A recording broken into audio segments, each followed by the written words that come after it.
The call didn't come from a phone number. It didn't come from a radio frequency either.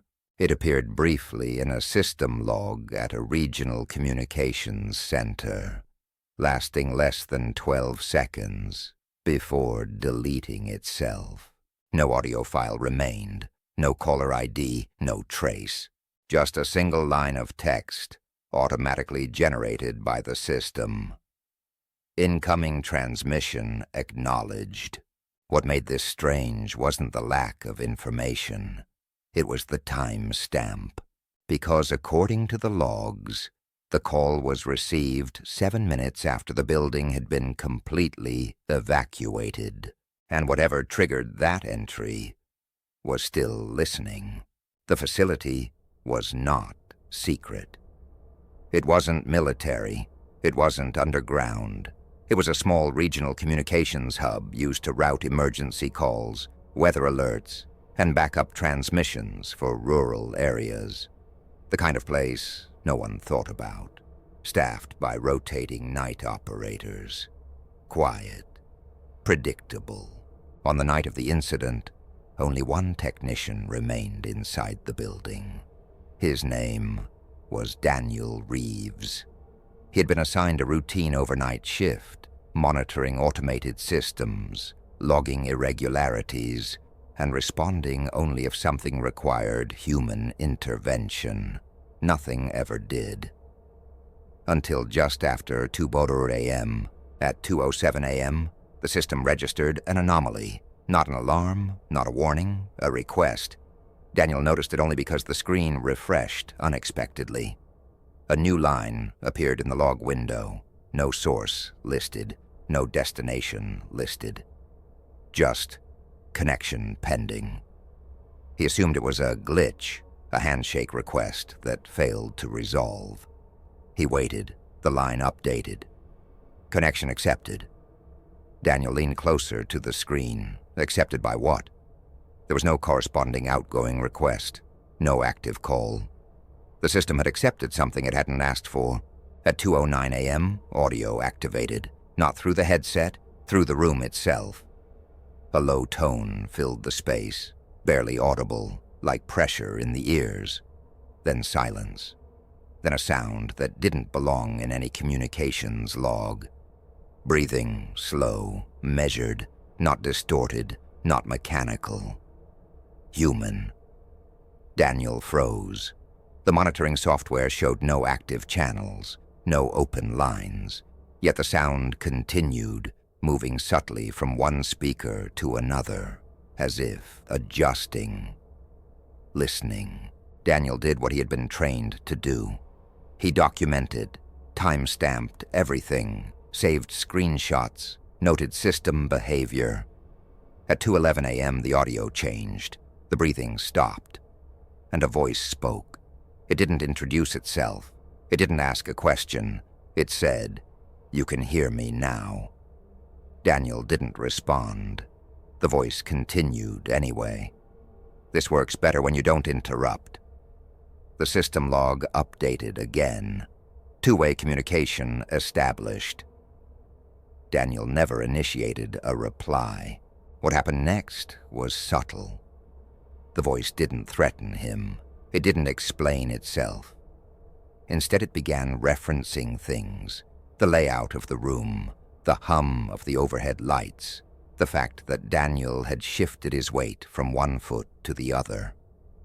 Then it said his name, not loudly, casually, as if confirming something. Daniel. The system logs show a pause of 46 seconds at that point. No input, no movement. Then the voice spoke again.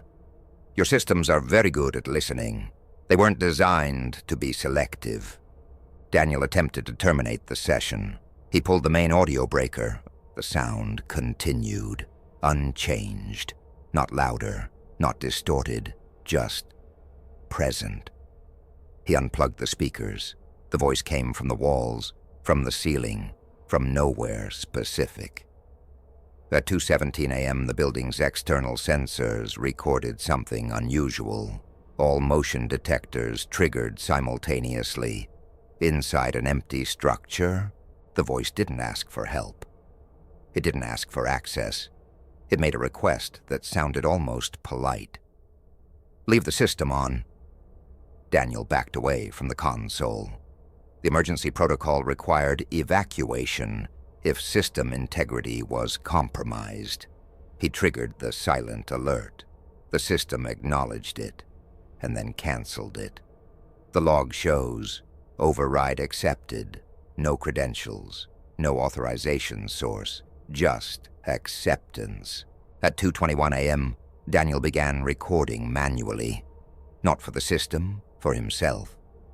He spoke quietly into a handheld recorder, documenting what he was hearing, what he was seeing, and what the system was doing without input. The voice paused while he spoke, then resumed. "That device won't help you remember this." Daniel stopped recording. The voice continued. "Memory works better when it's shared." The next 10 minutes followed a pattern. Whenever Daniel thought of something, a control panel, a door, an exit, the voice commented on it. Not immediately. After a delay, as if processing, learning, the logs show that during this time, data traffic increased exponentially, but not outward, inward. The system was receiving information from nowhere identifiable. At 2:31 a.m., something interrupted the voice.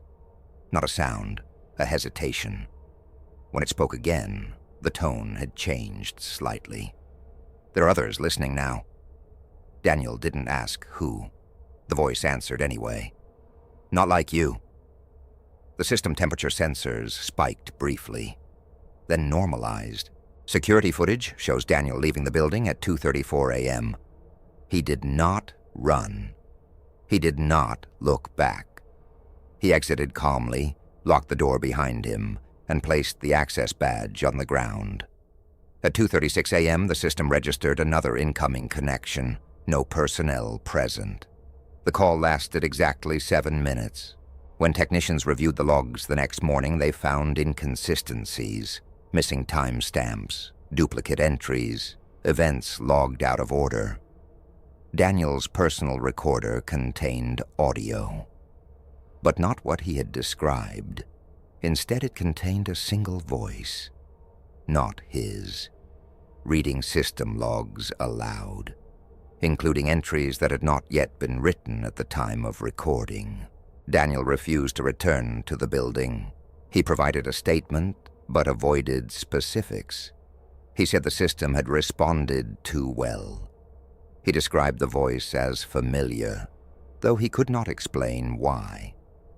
When asked if it sounded human, he paused, then said it sounded like it was trying to be. The facility was shut down temporarily. Systems wiped, hardware replaced. A full audit found no external intrusion, no malware, no unauthorized access. Everything functioned as designed. Too well. 3 weeks later, during a routine test at a different location, a similar log entry appeared. Same phrasing, same formatting, same acknowledgement. Incoming transmission acknowledged. No audio followed, but the system flagged a new behavior. The monitoring software began predicting operator responses with near-perfect accuracy. Before input, before action. The original facility remains offline. The logs are archived. Officially, the incident is classified as a system malfunction caused by overlapping protocols and human error. Unofficially, several technicians have requested reassignment, not because they heard anything, but because the systems now respond before they act, as if something learned how humans listen and realized it no longer needs to speak first, because whatever made that call was never trying to reach a person. It was testing the system, and it passed. Some stories don't end when the video does. If this one stayed with you, leave your thoughts below. And if you're ready for more stories like this, You know where to find them.